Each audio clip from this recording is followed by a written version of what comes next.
মা আমি ঘুম থেকে উঠে গেছি। আরে মন্টু, তুই উঠে গেছিস? হ্যাঁ মা আমি উঠে গেছি, আমার ঘুম ভেঙে গেছে। মা আমি ঘুমো ভেঙে গেছি। মিনা, তুইও উঠে গেছিস? ঠিক আছে, তোরা স্কুলে যাবি, তাড়াতাড়ি রেডি হয়ে। মা তাহলে আমি তাড়াতাড়ি রেডি হয়ে নিচ্ছি।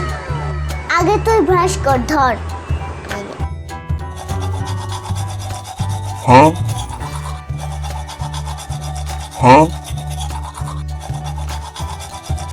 ঠিক আছে, তাড়াতাড়ি তোরা ব্যাগ পরে নে, স্কুলে যাবি। গুড বাই আম্মু, আমি চলে যাচ্ছি। গুড বাই, স্কুলে চলে যাচ্ছি। আচ্ছা, সাবধানে যা।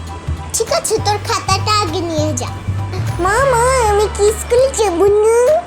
তুই তো এখনো ছোট, তোর তো স্কুলে যাওয়ার বয়সই হয়নি। তুই যখন বড় হবি তখন যাবি। আচ্ছা আম্মু, তাহলে আমি বড় হয়ে স্কুলে যাব। ঠিক আছে আম্মু, আমি চলে যাচ্ছি, সাবধানে থেকো। তুই তো চুলই আছড়াস নি, ভালোভাবে চুলটা আছড়া।